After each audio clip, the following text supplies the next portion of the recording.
How many of you are brand new tonight, first time to Race Talks? Okay, almost the whole room, wow. Okay, so if you're like me, the women's restroom is across from the back door. The men's restroom is across from this door.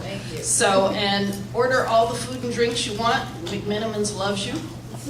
And we'll be going, and we'll have our speakers, and then after we'll do our intros, I'll come back, do a little shtick, and then we'll have our panel, and then we'll have small group discussions. So we're glad you're all here. Thanks for coming.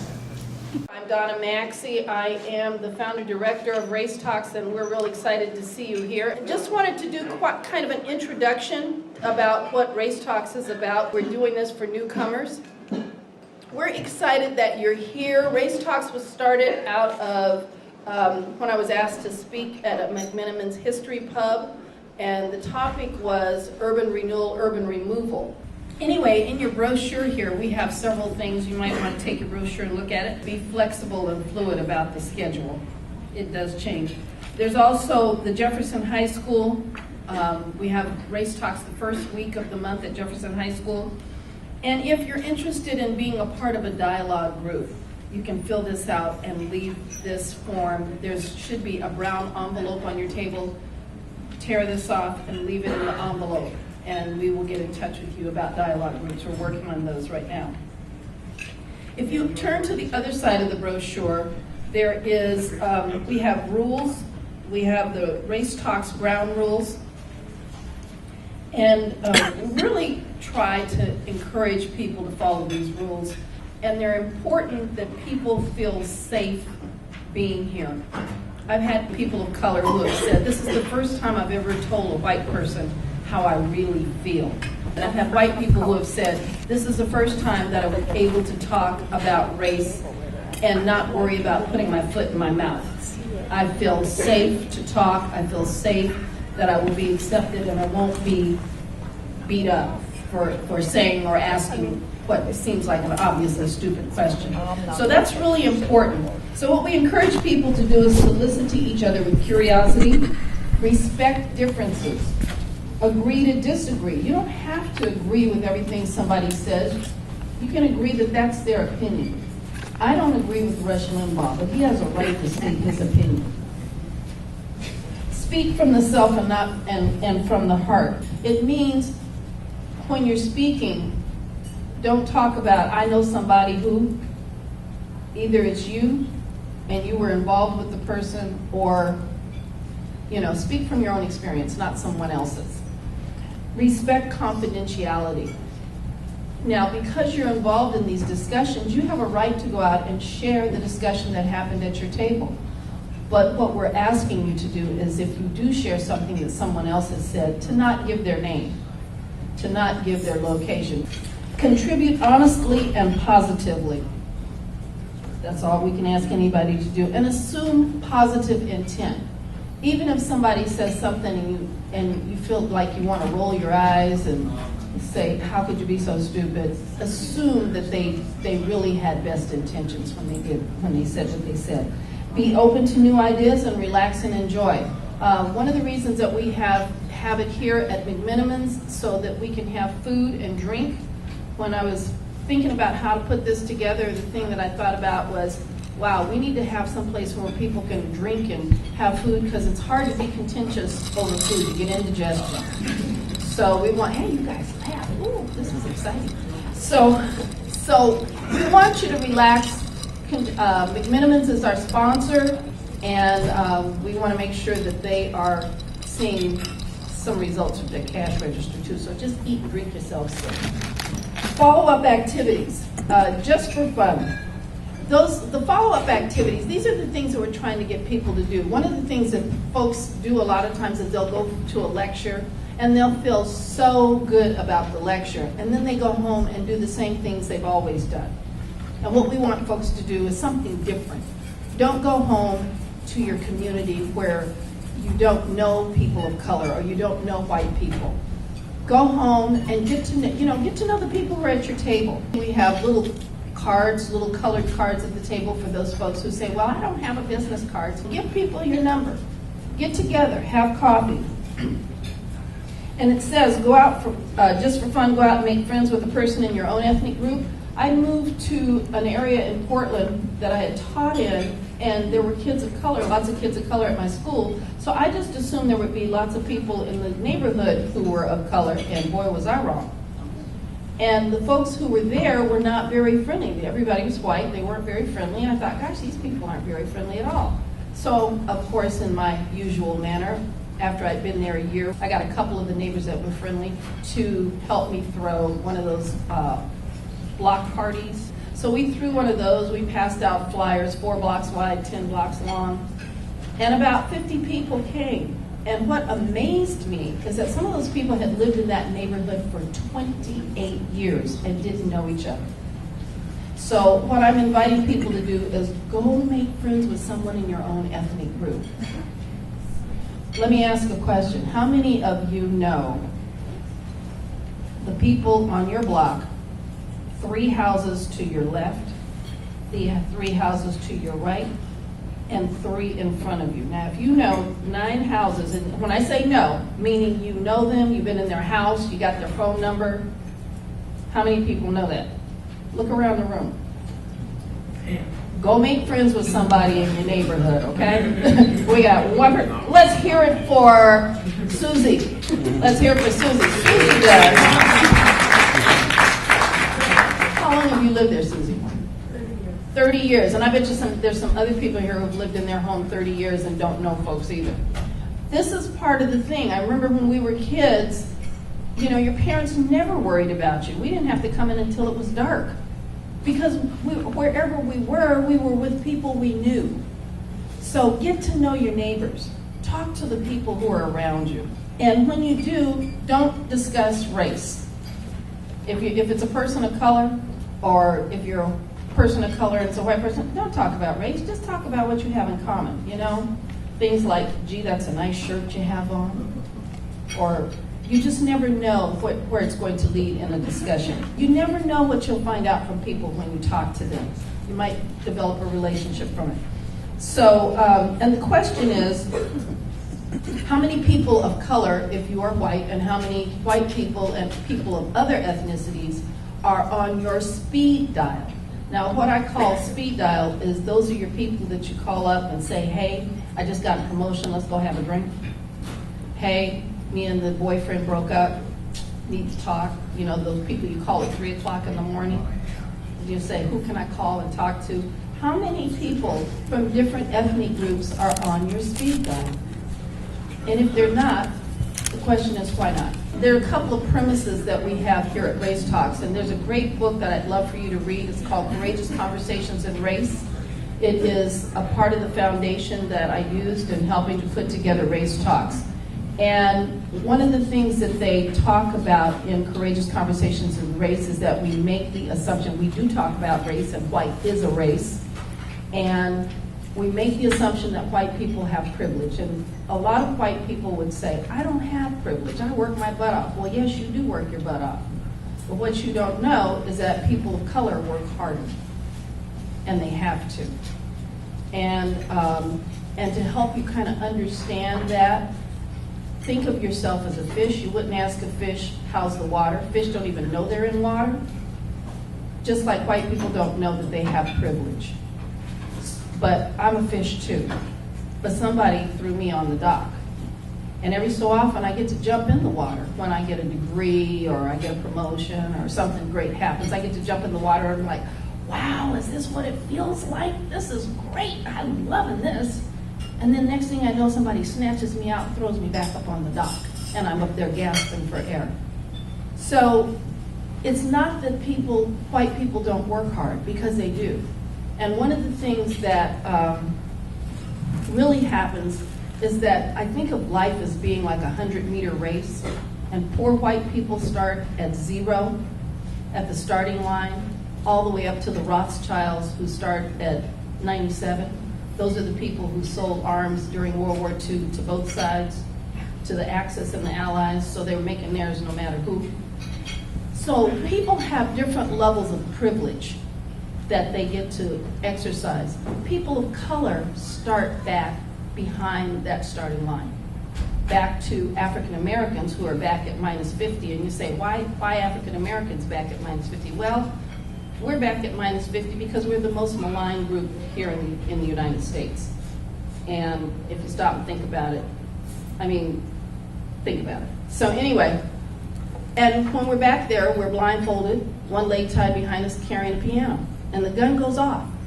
And we wind up either slightly behind, even, or slightly ahead. And the question is, how do you manage to do that when you've started so far behind? And it's because you know you have to work harder. And sometime I'm going to make a film of this because I did this with my kids in my classroom. And it was the most amazing thing I've ever seen, that it came out just like what I'm sharing with you. So sit back, relax, enjoy, and we will have a wonderful discussion afterwards. Thank you all for coming, and we're really excited that you're here. We're going to have to train y'all on how to clap. You're supposed to be going crazy right about now. Oh, yes, yes. Okay, so anyway, I'm excited to be here tonight. I wore my Nefertiti earrings. Yay. And I wore my... I keep telling you, girl, they're going to put you out of here.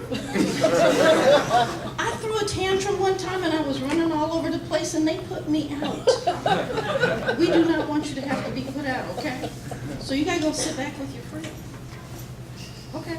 She thinks she's cute because she got on a sequin dress. I'm going to borrow that dress. So anyway, tonight our topic is crossing over transgender people. This is Race Talks. If this is not where you're supposed to be, you need to leave. But if you're here, come on and stay. We're excited that you're here. And so, in the film, I didn't explain about what the stuff on the table is, did I? No, okay, all right. So, since I saw y'all last, I've had another concussion. I can't believe it. I took that sign off my butt, but it didn't work. Okay, so, there's note-taking stuff, pens, there's brochures, take those to your friends. And here's the really important one, donation. So, you know, it costs money to run this, and those people over there are getting paid to speak tonight. One of the things that I'm very clear about is that people of color need to be paid for their experience and their knowledge. And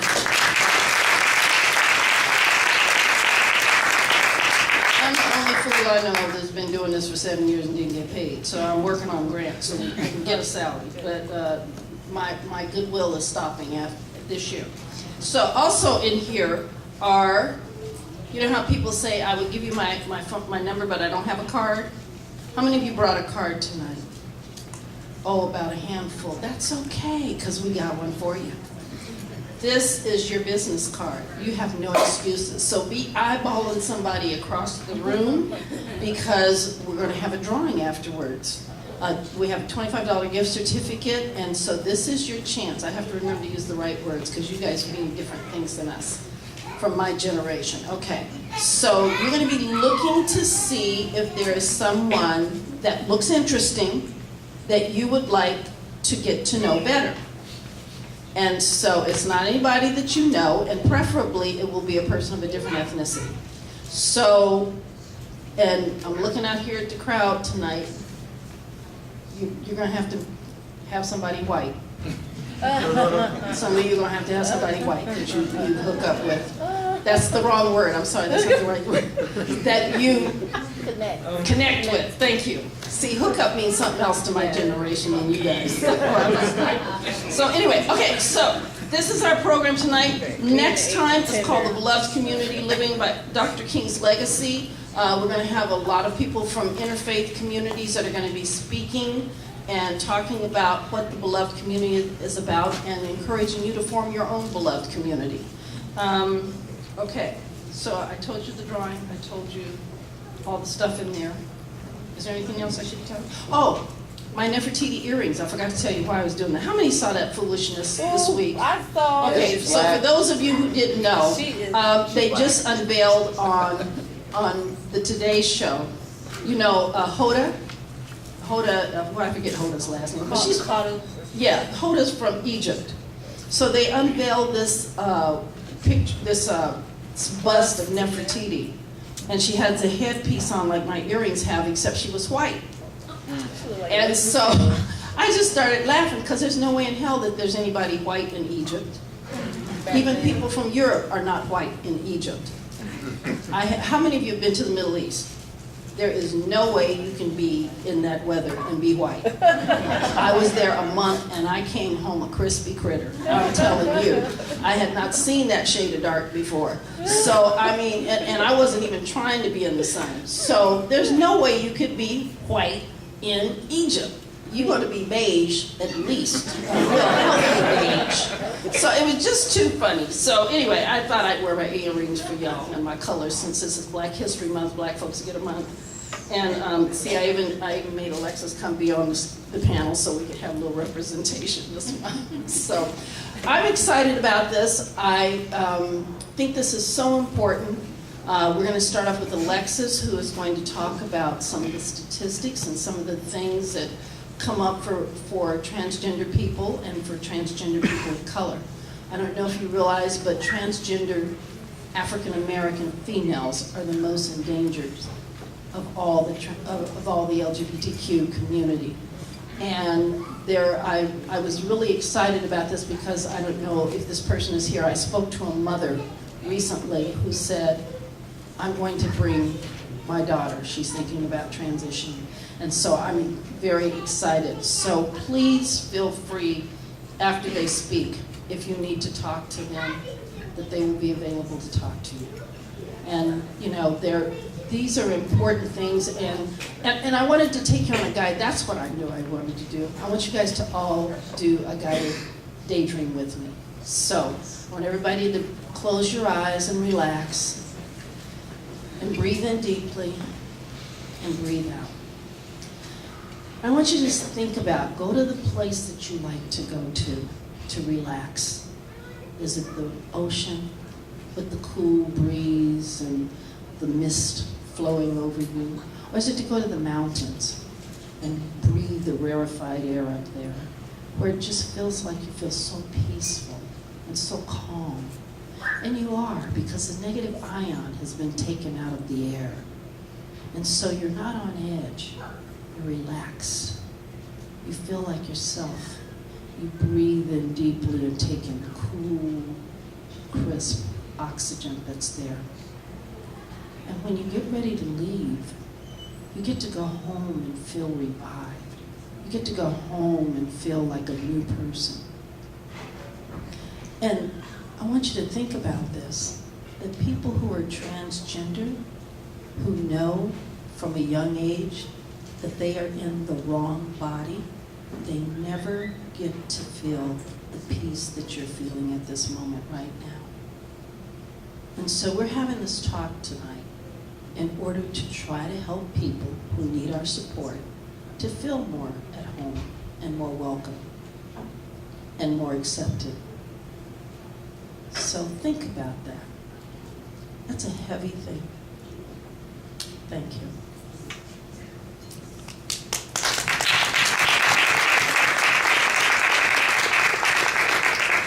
So, my name's Alexxis. Actually, we're gonna. What do I need the mic for? So they can hear you. Can anybody not hear my voice? You weren't hollering that loud. Okay, because I'm gonna holler loud because I don't like the microphone. Can you hear me? Thank you. Actually, we're gonna watch a video first, and then I'm gonna talk.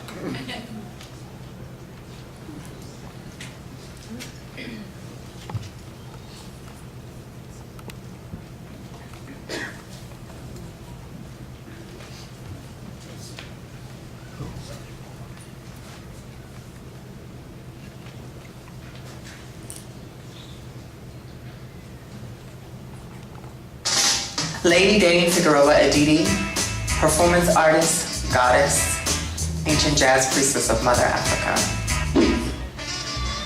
Race and gender, race and class. So I'm a Black, Indigenous, Cuban, Nigerian, American woman who's trans. I'm the daughter of an immigrant. I come from the ghettos of Baltimore. People have to understand what all of the histories of all of those identities in order to understand really my positionality within the world.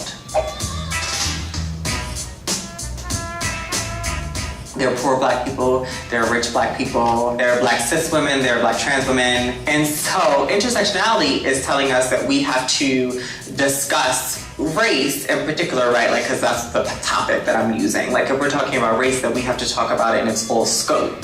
Yes, we are sharing an experience because, for example, two Black people, we are sharing this experience because we're both Black. But I'm a Black trans woman, and so numbers don't lie, and we all know that Black trans women in particular are some of the most marginalized in our community and the most affected by structural oppression.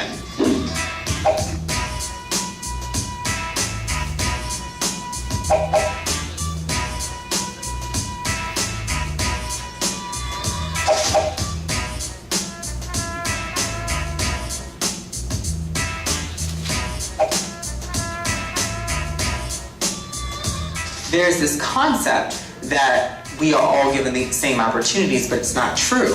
If we look historically and we talk about, this idea of pulling yourself up by the bootstraps, Black people actually did pull themselves up by their bootstraps. But we then have places like Tulsa, Oklahoma in 1921. There was thriving Black neighborhoods, Black people buying from Black businesses, owning Black businesses, investing in Black businesses, right? And that's what they're told. All you have to do is be rich and nobody can ever hurt you again. All you have to do is buy into the system and move upward and you'll be safe. What then happened was their white neighbors would then come and literally commit acts of genocide. And so now today, right, we have people who could have had old money who are now poor. And so what is that psychologically saying to these people? That when you thrive, when you succeed, you're still not safe. And so we're talking about race and class, and we're not understanding the history of race and class as it presents itself in America in particular, because that's where we're living, right? And we're having a fool's conversation.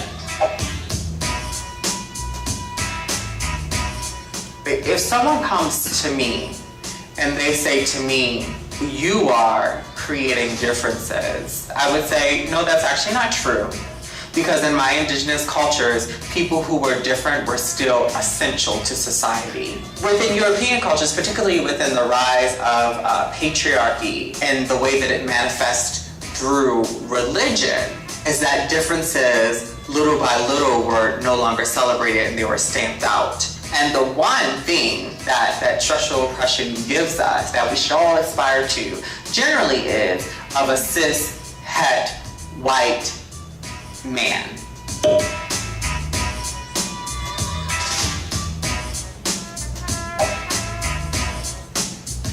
So when we're talking about intersectionality, right, I'm always being an intersectional being, because I'm all of these things always at once. If you're having a conversation with me and you're not having a conversation understanding that I come with all of those identities within the conversation, then how are we supposed to move forward?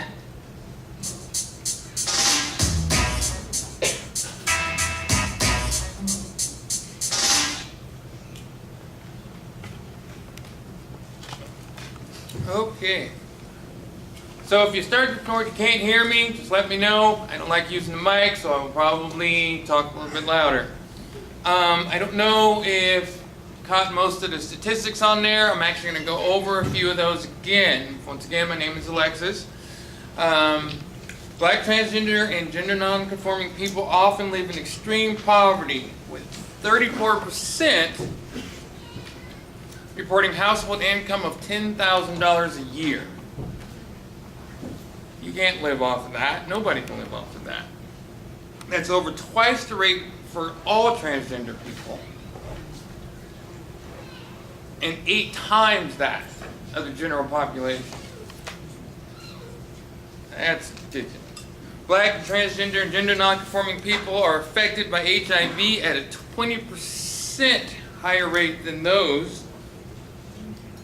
There's another 10%, not sure. Can I walk? No, just speak. An estimated 49% of black transgender individuals have attempted suicide, which is 41% for those of all other transgender folks. So adding color also answers that. 50%, an estimated 50% of black respondents to this particular one have to participate in underground economy for income. So there's always this thing that, well, black trans women are killed because they're prostitutes. They're not choosing to be prostitutes because they have better options available to them. Although only 5 to 7% of all youth are gay or transgender, they make up 67% of youth that are homeless.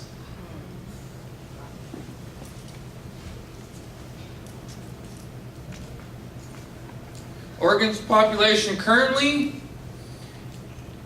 81% white.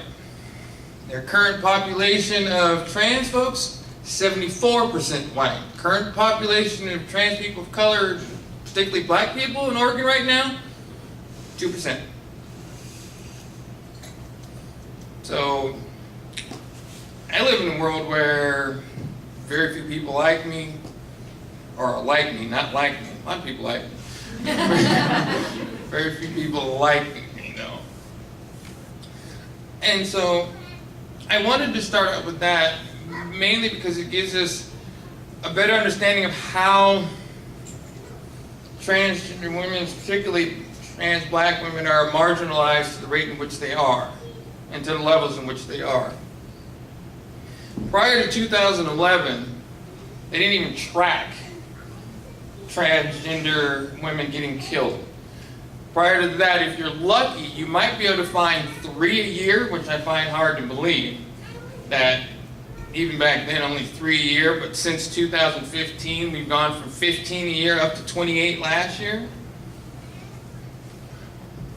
We had 28 women, trans women, 98% of those of color, killed by their parents, killed by their boyfriends, killed by perfect strangers. There was a particular incident where I read a story of a trans woman of color who was being sexually assaulted. Passers-by came by, and when the attacker pointed out to them that she was trans, they ridiculed her and allowed it to continue. So even in instances like that, we're perceived as we don't matter, we don't value.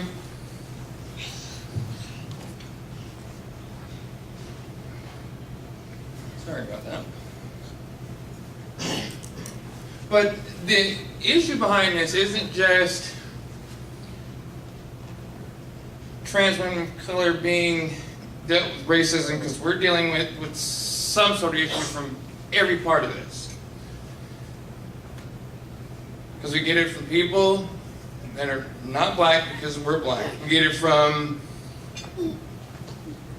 people who are black because even within the black community, I grew up having no concept of what transgender was. Never heard of it, never seen anything about it, didn't talk about it.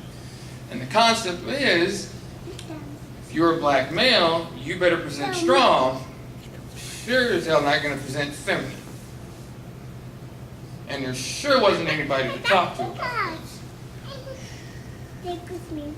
And then there's the issue within the LGBT community itself, where I've actually had the unfortunate experience of having white trans women walk over what I have to say, walk over what I have to feel, walk over my story, because it didn't matter, because it didn't match hers. It wasn't as important.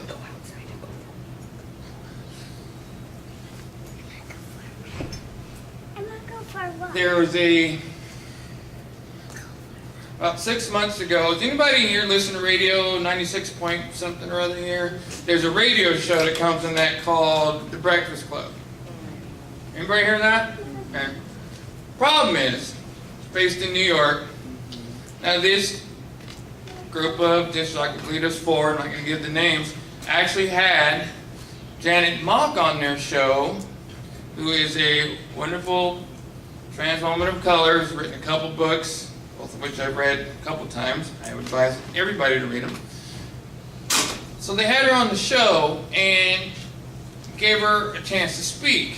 2 weeks later, they have this comedian on the show, and I don't think it's very funny, made a joke regarding trans women and stating that if he were to have sex with a trans woman and find out afterwards that she was trans, that meant she needed to die. And did not back off the statement no matter how many times they brought it. And then when they pointed out that Janet Mock was on the show just 2 weeks before, they just flat out misgendered her all the way around. And so here it is, these folks who were just 2 weeks before honoring Janet Mock, now 2 weeks later they're ridiculing her just like this person. So now you got the group, oh well, I don't want to be left out, so I'm going to talk about this person too. And so the story is that we don't matter. That we are a taboo addition to somebody's sexual fantasy, that we are a weak part of the black community. I actually read it somewhere that we are, trans women of color, are actually damaging the civil rights of other black people. I'm like, okay.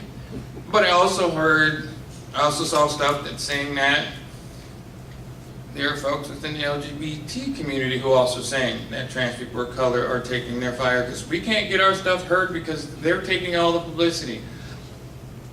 I don't understand how that works. That makes no sense to me.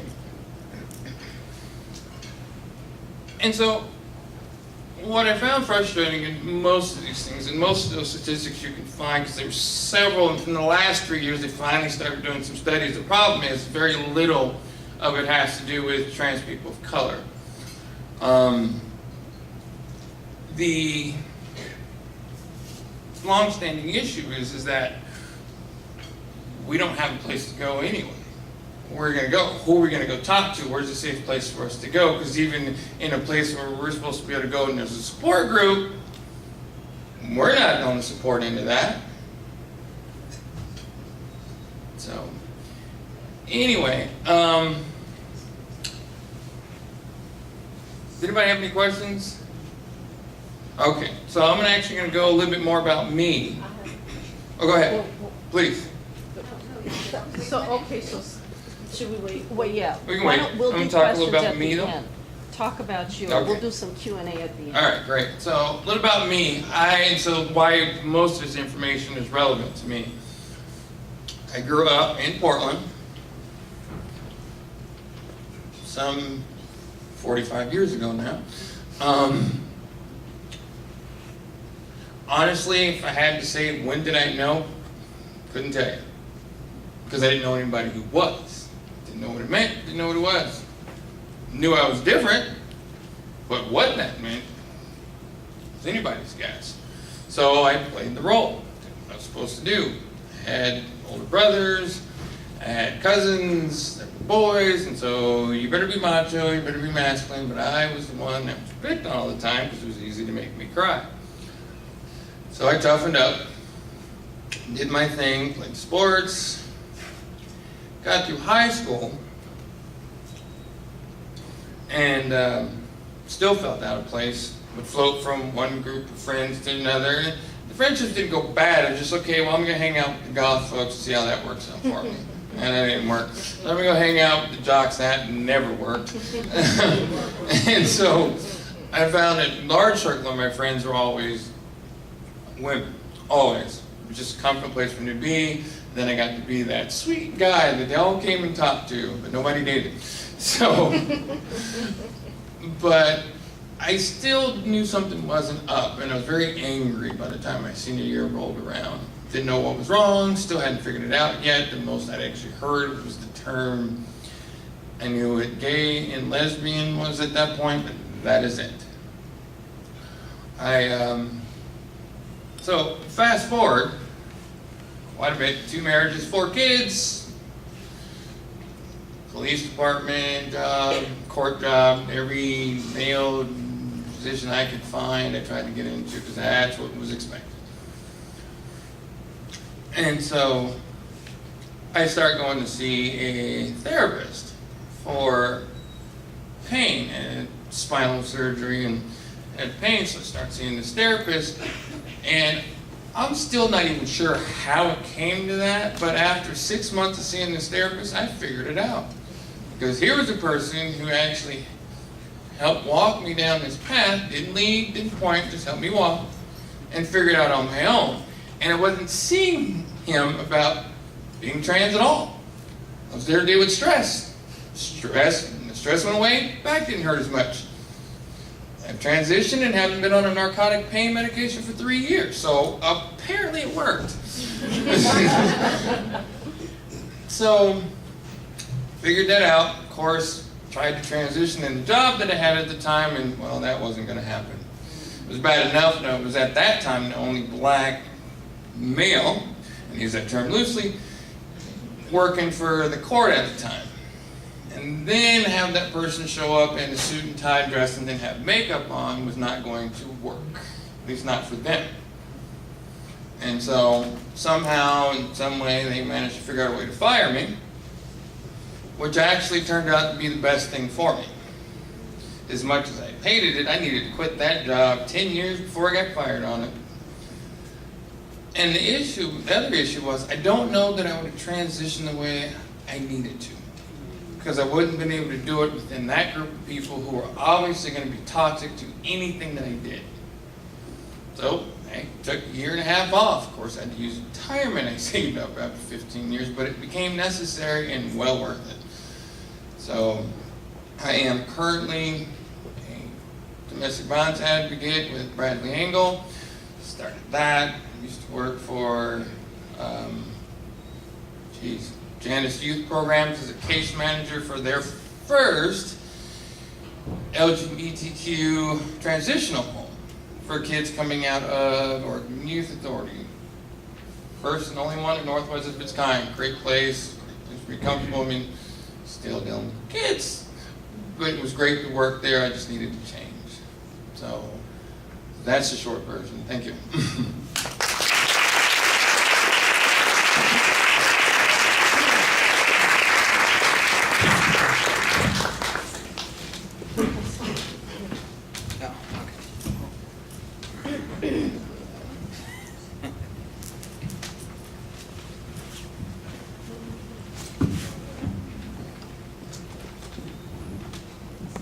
Okay. Good evening, everyone. How's everyone doing? My name is Lucas Soto. I first want to acknowledge the land that we're on. We're on the Chinook people's land, and so I want to honor the ancestors and the people whose land we're on today. I also want to acknowledge Black History Month and hundreds of years of fighting. I see you, and I'm fighting with you, and I just wanted to, hold space for that. Take time every day this month to learn about a black person that was doing stuff, that was pushing back against the system, and creating a counter-narrative. So, like I said, my name is Lucas Soto. I identify as Chilean and Ojibwe. I'm Two-Spirit.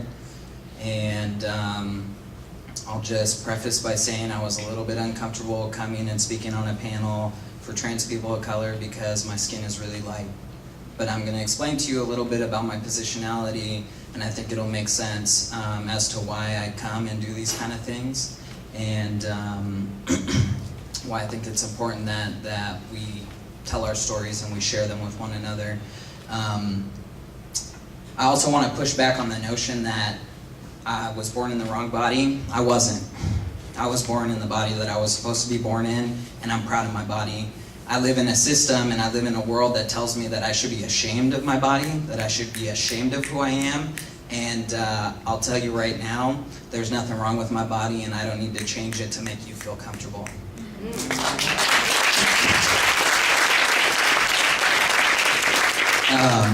One of the questions when I was talking to Donna last week, because this was kind of short notice that I decided to do this, was when I knew. I've known who I was my whole life. I think, you know, when I was 3 or 4 years old and I could differentiate the difference between a boy and a girl, I knew who I was. Because of the cultural background that I grew up in, my mother immigrated to the United States in the 1980s, and my mother and my uncle were my sole, the sole people raising me, so I grew up in a typical Latino household, speaking Spanish at home, and you know, so a lot of the machismo and Catholicism, that was a lot of my upbringing, and I knew from a very early age that gay wasn't okay.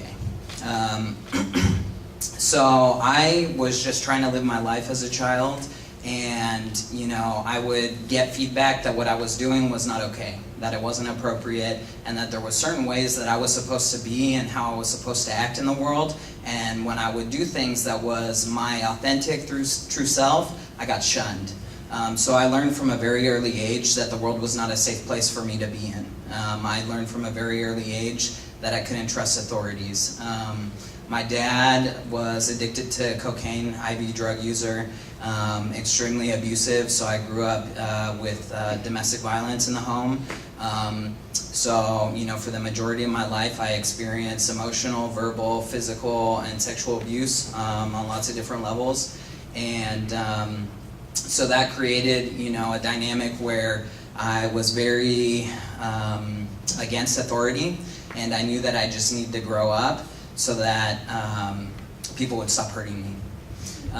When I started going through puberty is when things got really hard for me. When I was 12, I made my first suicide attempt in the 7th grade. And, you know, I had a lot of stuff going on. My home life was really chaotic. I had this racial stuff to deal with. At home, I was one person, and at school, I had to be around the white kids. You know, I had to pretend to be white. People would assume that I was white until my mom would come and they'd hear her accent, and then they'd be all curious. And I didn't realize that I had an accent until I was in middle school and kids started making fun of me. And so I learned how to talk white. When I was 15 and I went to high school, I got introduced to drugs and alcohol, and I didn't want to do drugs and alcohol because I didn't want to be like my dad. But I was so shut off and had repressed for so many years my identity that I needed an escape, and I found that in drugs and alcohol. And it was great until it wasn't. I dropped out of high school my sophomore year, and I ended up moving back to Chile, and I was down there for a while. And I came back and I just started dealing drugs and partying and doing that kind of thing. And when I was 17, I found out that I was pregnant. And that was not at all what I was trying to do with my life. I was trying to be, you know, Scarface and running the streets and all that. And being a parent just didn't fit into the scenario. But my mom was like, I'm sorry, you know, your choices have consequences and you're keeping this kid. So at 18, I was married and I had a kid. And I had no coping skills to deal with life. What I had been shown was a bunch of unhealthy ways to be in the world, and the only defense that I had was drugs and alcohol. So I went back to that. After I had my kid, I started doing drugs and alcohol again, and by the time I was 19, I went to prison for the first time. And when I went to prison is the first time that I met somebody that was trans. And it was like this light bulb turned on, because this person that had been so suppressed for all these years, suddenly I found somebody that mirrored what was going on for me. And it was this huge aha moment, like, oh my God, this is what's wrong with me. But I was a mom and a wife, and I had this life, and I had people that I had to, you know, live up to their expectations. So it wasn't like, oh, I gotta go do this thing. Sorry, son. Sorry, husband. I'm gonna go do this. I didn't have that choice. And so what I learned in prison was to have lower self-esteem, you know, how to be a better criminal, that I was a piece of shit, and it just furthered this narrative that I wasn't a worthwhile person. And so I got out of prison, And for anybody that has been around the prison industrial complex and has seen what the system does to people, it doesn't leave you with resources. I remember the day I paroled, they give you an EBT card, and a copy of your birth certificate, some condoms, a toothbrush, and a backpack, and they say, okay, go check in with your PO by 5 p.m. and we hope to not see you again. No housing, nothing. Okay, so I paroled, and I was really clear, I'm not going to deal drugs anymore, and I'm not going to shoot heroin. And I don't know what I'm going to do about the gender thing. I ended up relapsing again, and I started doing meth, so after 14 months of being out of prison, I went back to prison a second time. And it was when I went to prison the second time that I finally came to terms with my gender identity, and it was like, well, you know what? I've burnt my life completely to the ground. My family wants nothing to do with me. I maybe will never see my kid again. So I'm going to do this as a last shot, because the reality is that I'm either going to die with a needle in my neck, I'm going to end up hurting somebody and go to prison a lot longer than the first 2 times, or if I'm lucky, I'll die. So might as well transition. I came out to my mom in the prison visiting room at Coffee Creek in Wilsonville, and she says, I've always known. So it was like a slap in the face, but I started, figuring out the transition process. And I paroled from prison in December 2012, and I started medical intervention in February 2013, so I just passed my 5-year tranniversary.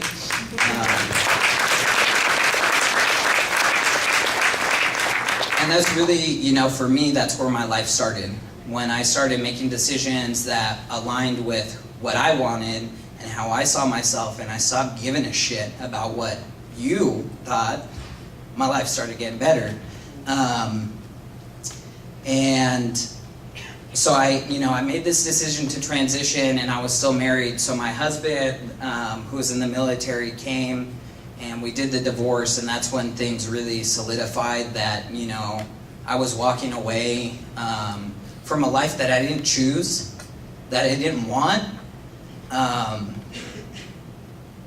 but it was still, to have your whole family say, we don't understand why you're so selfish and why you're walking out, why you wouldn't choose your son, what's wrong with you, you put us through all this stuff with all your craziness with the drugs and blah, blah, blah, and now this. And so I made the decision to love myself, to do what I needed, and the whole world said, you're a piece of shit, and we want nothing to do with you, and actually we just want nothing to do with you. So my whole life, they turned their back on me. In the first 9 months of my transition, I was homeless. Even on probation, I would call, I'd call the PO and say, violate me. Please send me to jail. I'm desperate. I'm shooting meth and heroin in my neck, and I want so bad to be sober, and I can't. And they say, there's nothing we can do for you. You can go to a women's domestic violence shelter, because at that point, my legal documents didn't reflect my identity. And I couldn't believe that somebody that was dying for help couldn't get it, But that was my reality.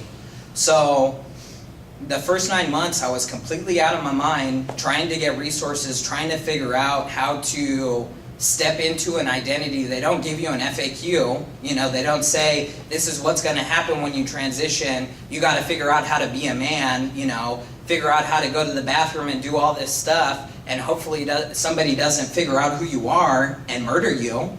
That's a reality that we live with. And I'm lucky that, the way that I look now is palatable to people, and that I walk into a room and people think, oh, that person's white, they're straight, they're cis. I'm none of those things. And it wasn't always like that. I finally was able to get sober. I went to Native American Treatment Center, NARA, here in Portland. They were the only place that would take me. I called every day and I'd just say, this is my situation. I'm desperate. I need help. I don't want to go back to prison. I can't stop getting high, and I don't know what to do. And so they said, we'll take you. And, they helped me do all my transition stuff, change all my legal documents, and do the things that I needed to do so that I could show up in the world and not get messed with. I would go and show my ID to buy a pack of cigarettes, and they would tell me that I was lying, that it was a stolen ID, that it wasn't me. And so I got sober. When I got sober, the treatment center is based in Native American traditions, and that was where I really connected with that piece of my heritage. And I was able to start figuring out, the trauma and what was going on in my life, and then figure out how to step into the man that I wanted to become, and start creating a life that I wanted, not what other people decided that I was, based on the fact that I was a junkie or an ex-convict or all these other identities that I carried. I decided I'm not gonna be a statistic. And so, I've been sober now for 4.5 years.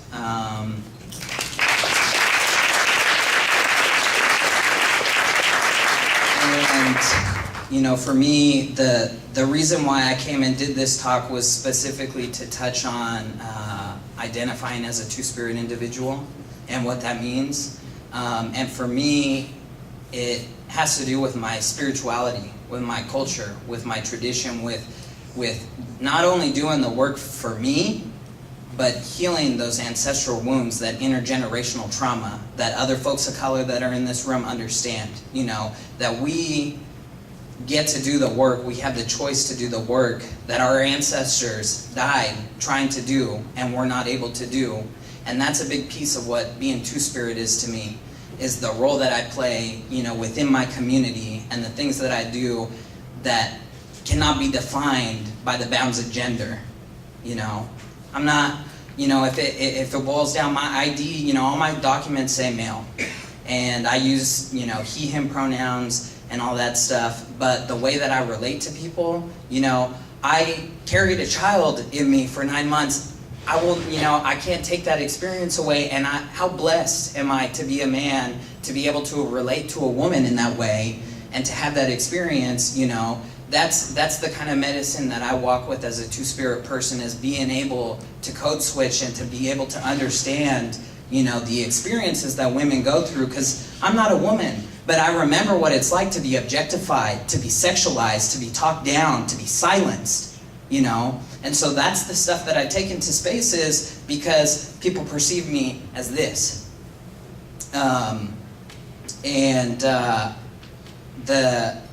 The component, of being able to reconnect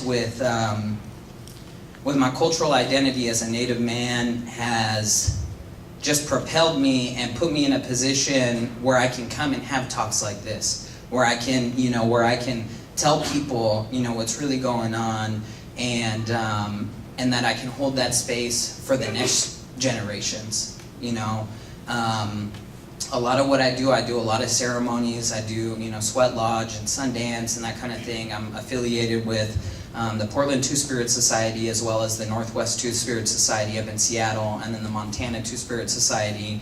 And a lot of what we do is just talking about the effects of colonization and how the concept of homophobia was introduced by the church to Native peoples. That wasn't a concept for us. And even though we understand that there's still so much wounding within our communities, that homophobia is prevalent within Native communities, and there's such a lack of visibility to the disparities that Native people experience on the reservations and in cities.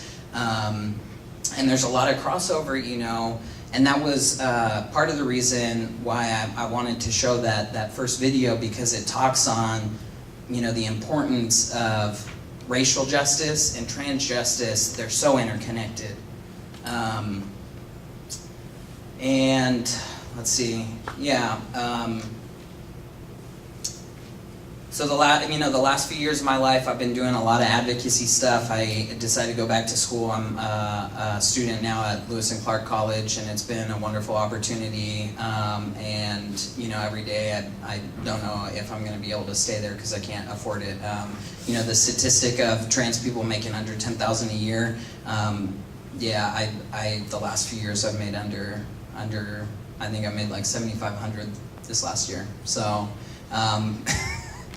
it's always shocking when you see the number, because I'm like, I don't know how I survive on it, but you know, trans people, we're resourceful, we're resilient, we're not going anywhere. We've always been here, and you know, you've probably been in the bathroom with me before and you had no idea. So, you know, the takeaway is, what is it like for, you know, I'm a regular person. I'm a normal person, there's nothing wrong with me. There's nothing to be ashamed about who I am. And, you know, when people start chiming in, push back, because there's nothing wrong with being trans. I feel extremely privileged to occupy the body that I have, and that doesn't mean that my life is easy by any means, but I sure as hell, you know, I would do it 10 times over. So I appreciate you letting me share a bit about my story. Thank you.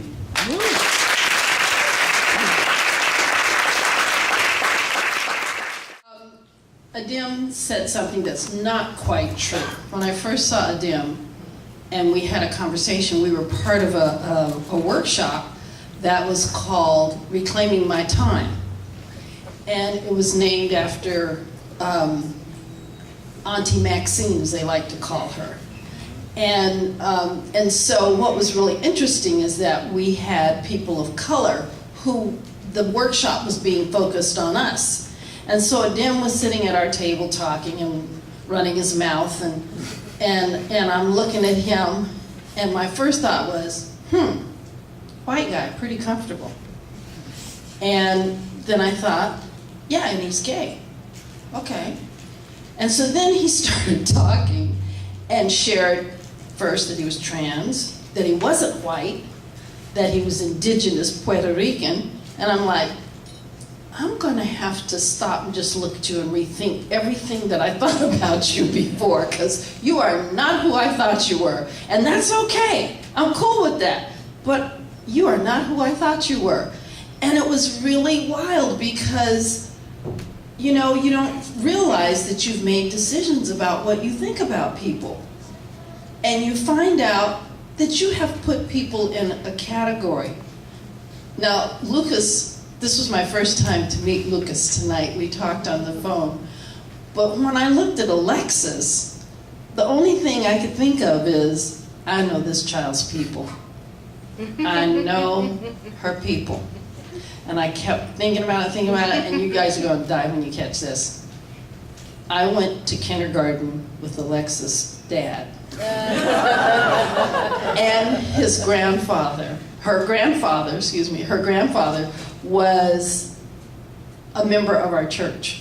So, I mean, I have known Wasn't just the member, he was the deacon. Yeah. Excuse me. I mean, I knew Grandpa, who died recently with a very bald head, when he was a young man. With curly hair all over the place. So I've known Grandpa a long time. So it was just so thrilling to make that connection and to have Alexxis here. And I really appreciate all of them telling their stories, because this is, you know, this is what we need to hear. We need to be here to support people.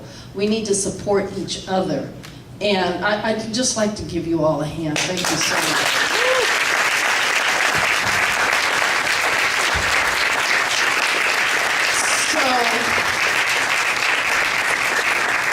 Being very clever, I dropped my watch and broke it this morning. So what time is it? 8:20. 8:20? Okay, so we're going to take about, I said we could do a quick Q&A. So can we do Q&A, take it out of the group time? Yeah. I'm letting y'all decide. Yes. Okay, speak up. Okay, so very quick question, 2 questions. So if you want a question, come up here.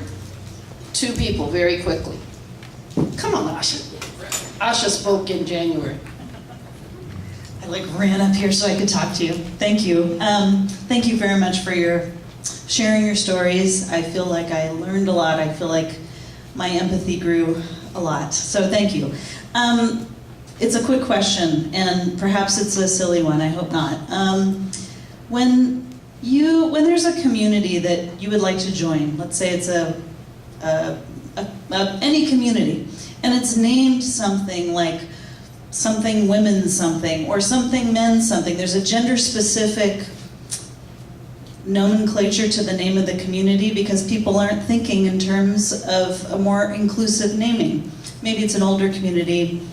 Do you feel welcome? And if you don't feel welcome, what could that community do to help you feel more welcome? I gotta speak to this because Asha's not really telling the truth. She formed an online group, Facebook private group that's called Badass Women of PDX.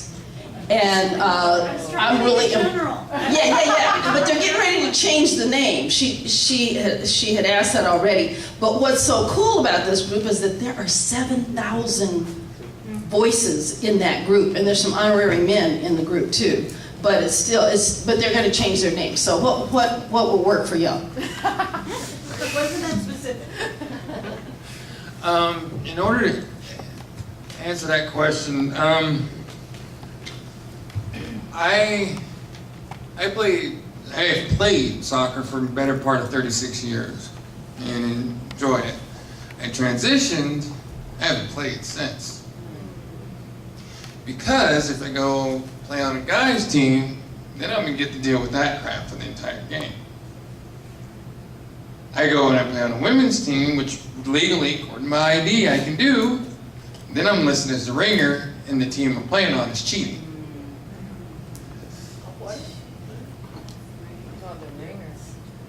Added person for gain. They're adding me as an extra as they see it. Oh, well, no, that's not a woman, that's a guy. Because that's what their perception will be once they hear the tone of my voice, regardless of how I look. Even though legally I can use the women's restroom, I'm just not trying to be that one person, black trans woman goes in the bathroom, and excuse me if this offends anybody, and I get accused of molesting somebody's white child. I'm not trying to deal with that. I still make a point to, everywhere I go, gotta know where a gender neutral bathroom is, or I don't go, or I better hold it until I get home. So there are generally most places right now, I didn't mention this, I've only been 3 years into my transition right now, so this is all still pretty new to me. So as well as I can move through the rest of the world pretty comfortably, when it comes to gender-specific places, no. I generally try to avoid those for that reason. If I go in there proceeding one way, then I run the risk of violence the other, or I get pointed at and ostracized and accused of something else. Great question. Yeah, it was a process of being comfortable enough and being in a place where I knew who I was, and I didn't, for a lot of years I would walk into a space and I had so much anxiety and paranoia that I would walk in and that everybody would know.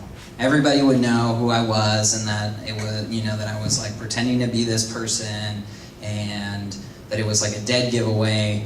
And generally speaking, it wasn't, because I'm 6 feet tall. So a lot of times, like in trans community, trans people don't even think I'm trans. But I was lucky because I'm a part of, the Native community, and I got plugged in with the Two-Spirit community. I found spaces with people that got it, and if they didn't understand maybe the nuances of language, they were willing to listen and learn. And that's the biggest thing. I do a lot of policy work with different organizations, and language is so detrimental, and it makes such a big impact. And a lot of the times for cis people, they don't think about certain things, but language on your forms, creating other options that don't fall within the binary are crucial. If you want to create inclusive policy, make sure that you are creating space for us. If it's a women's group, remove the E or the A, put an X. You see it a lot, now instead of Latino or Latina, you see Latinx. And there's pushback from older generations, but you can explain the reason why. A lot of the times, in introduction stuff, if you're in work meetings and stuff, do the pronoun thing. because then you're creating space for somebody that uses gender neutral pronouns. You know, I was terrified going into all male spaces, you know, going to the men's locker room. Super scary, but it got to the point where if I went into the women's locker room, I'd have, you know, an older lady chasing me, and I'm like, trust me, lady, if I'm in here, I don't want to be in here. Yeah. But, you know, I was lucky that I was willing to step into the fear, and my faith was bigger than my fear, and I had people show up for me and say, no, you belong here, and we see you, and you don't have to be ashamed of who you are. And now, you know, I'm at a place where I'm just a lot more comfortable with myself, and I've been able to have enough experiences where I've been able to build self-esteem and self-worth, where, you know, I can push back, and if somebody says something that's inappropriate, I will say something, and I don't have any problem doing that, but it wasn't always like that. And I think a lot of times, dependent upon how able we are to pass, it can be a really scary thing. So, you know, when creating groups or organizations or policy or any of that kind of thing, make sure that, you know, on your planning committee that you have a trans person. Don't create policy for us if it's not us creating it. It's pretty, you know, why are you gonna have a man design policy for women for reproductive rights? That's never gonna work, you know? So it's the same thing. It's like, if you don't have the lived experience, go talk to somebody that does, and if you feel like there's something that's missing, there probably is. And we're happy, you know, I'm here as a resource to say that it's really not that complicated. We overcomplicate stuff to fit into the boxes so that we can feel more comfortable about our realities. And it's really not that difficult to create space for me and to allow me to feel like I earn my seat at the table. And I don't have to do anything or act any way or sound a certain way that I earn my seat. Thank you.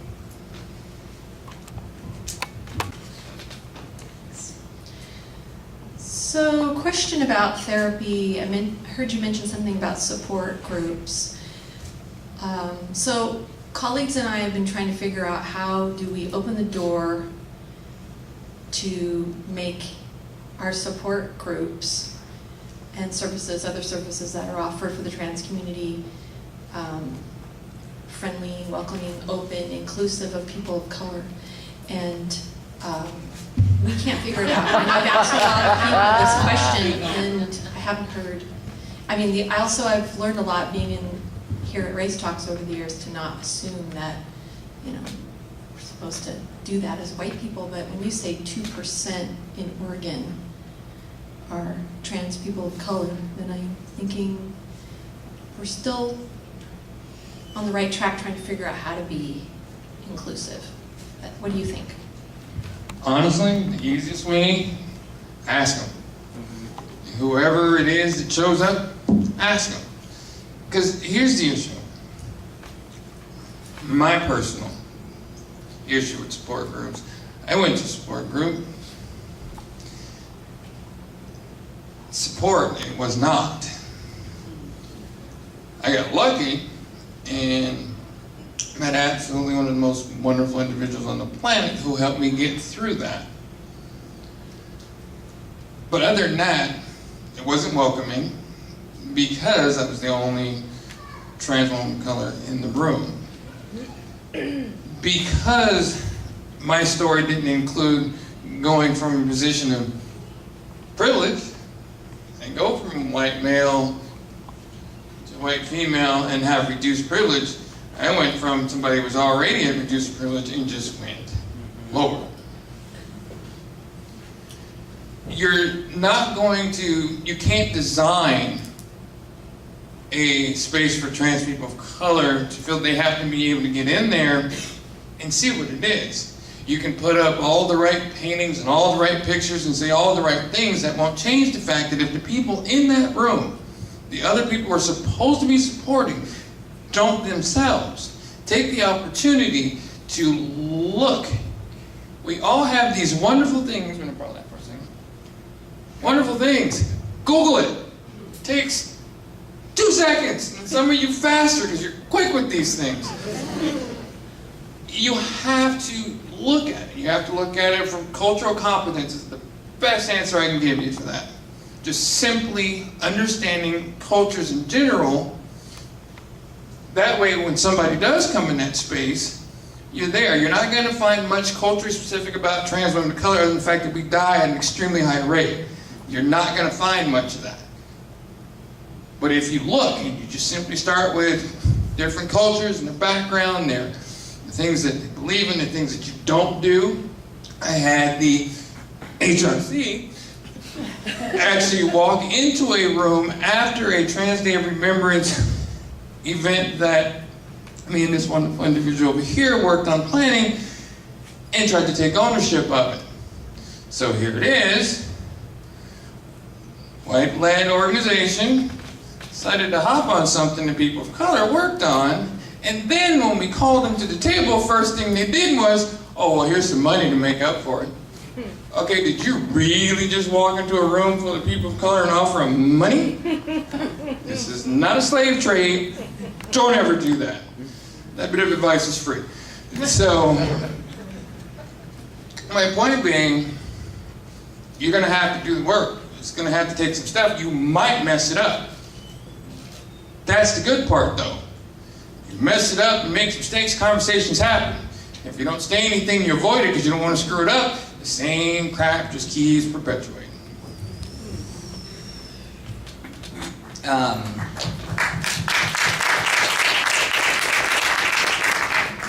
There's a lot of conversations pretty recently about diversity, equity, and inclusion. You'll hear them a lot in the organizations that you work for, in the community, and we're always talking about how to make things more equitable or how to make things more inclusive or how to be more diverse. And a lot of the times in the trainings that employers will offer, people, because of the day and age that we live in, we want cut and dry, simple answers. We want to have the sheet that gives us the terminology to use, and then once we know what to say, then we won't mess up.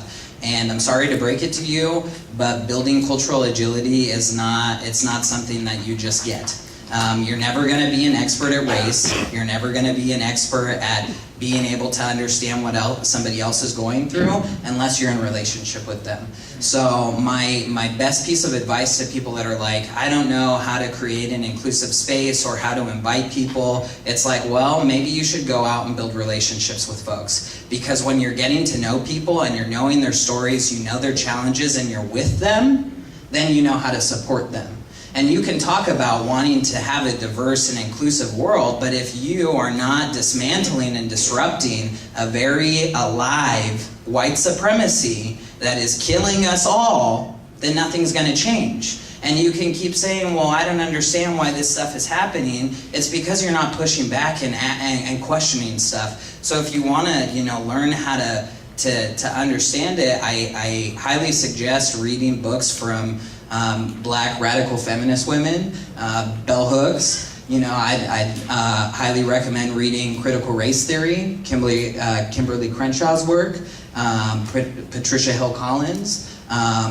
Start learning about the theories and the workings of why systems are the way that we are, and why we continue to have the same conversations and nothing happens. Get to know somebody. You're not in allyship with the Muslim community unless they tell you that they are. You're not an ally to the trans community unless a trans person says that you are. And if you're not, then go make new friends.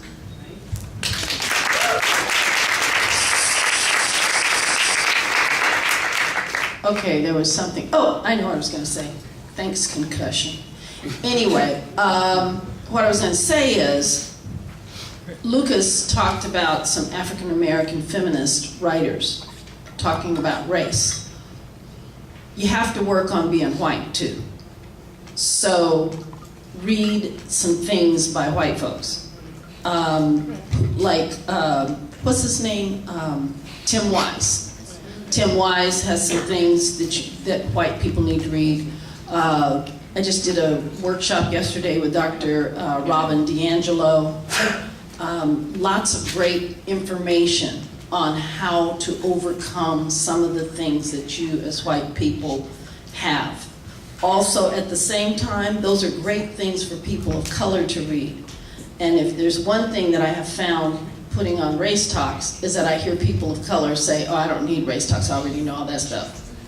Bull. I plan these, and I don't know everything. I learn something every month. So there is so much that we can learn from this. Okay, so last person, you got something to say?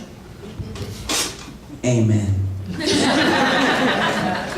Okay, so, amen, let's hold church. Okay, so let's hear it again one more time for our panel.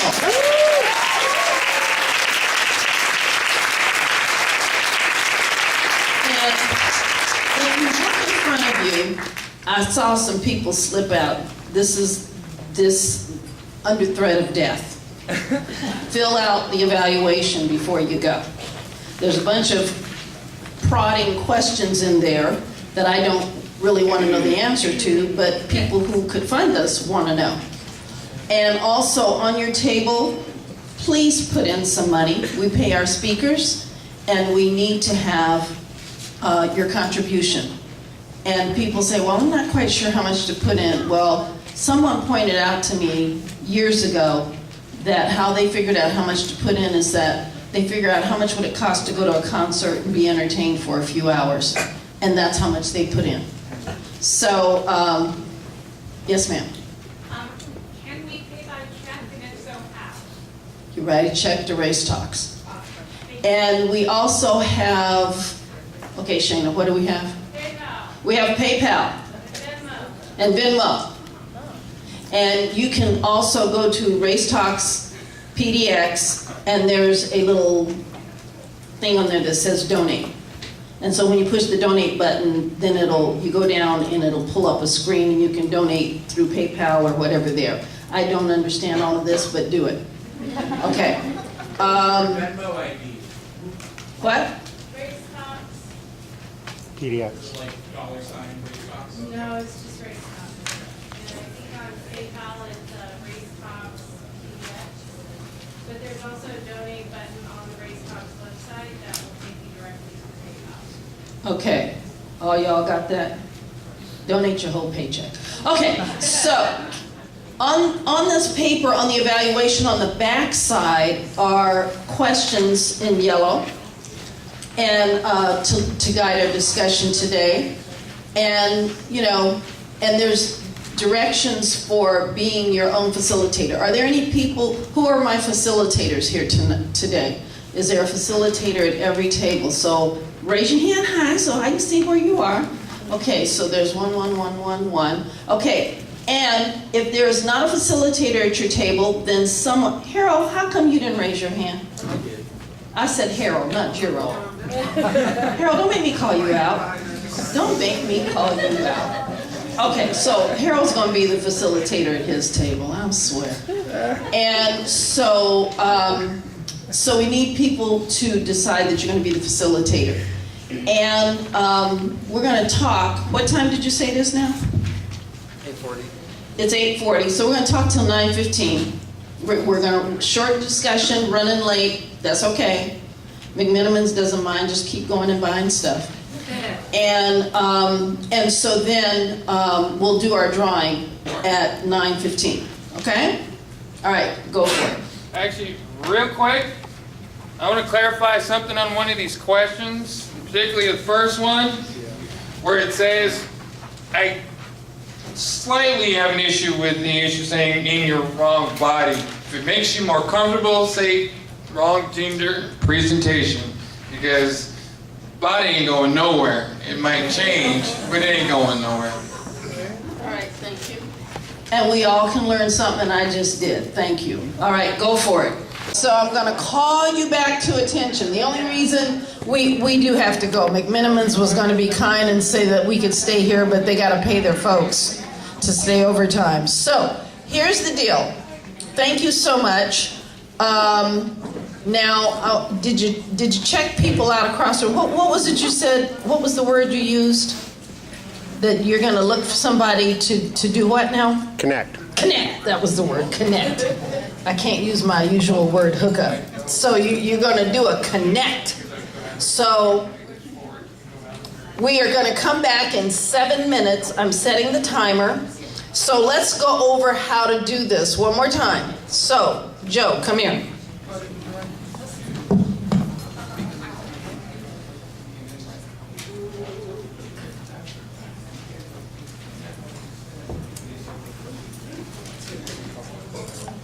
All right, how this works is I have just written my name and phone number and email on this card, and I wrote my name and email and information on this card.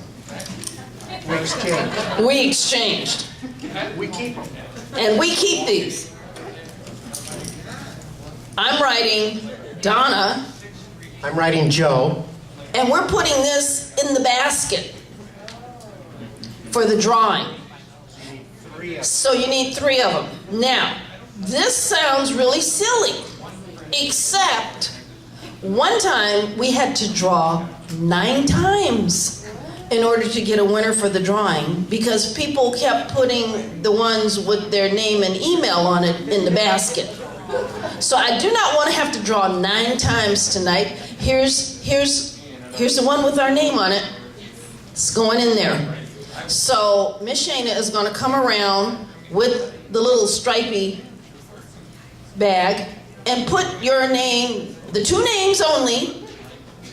You can even just put first names in the thing. Got it? 7 minutes. I'm putting the timer on. Also, I'm going to also draw 2 names out of the bag who I have 2 extra posters. So if you'd like to have a poster. What's the first drawing for? The first drawing is for a $25 gift certificate for 2 people to go to McMinimans and eat and get to know each other. And try to find somebody who is a different ethnicity than you. All right. 6 minutes.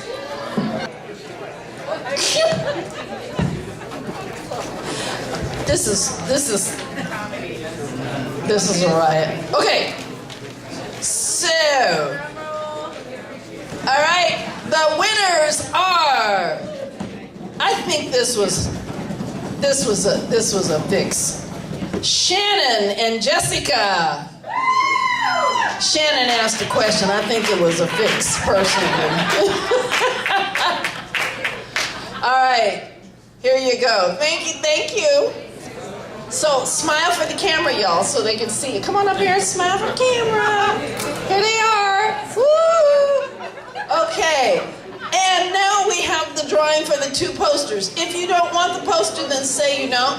Kind of like right now, I am not taking anything into my house, not even air, because I'm trying to get rid of stuff. All right, Sarah and Susan, come get the posters. So come get the posters. You guys get posters. Sorry, you don't get no food. Thank you so much for coming to Race Talks tonight.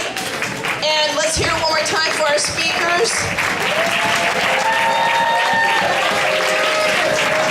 Next month is the beloved community, Living Dr. King's Legacy. A lot of community leaders will be there. And then the month after that in April is called Food and Exercise something. Mind, Body, and Soul. We're having a raw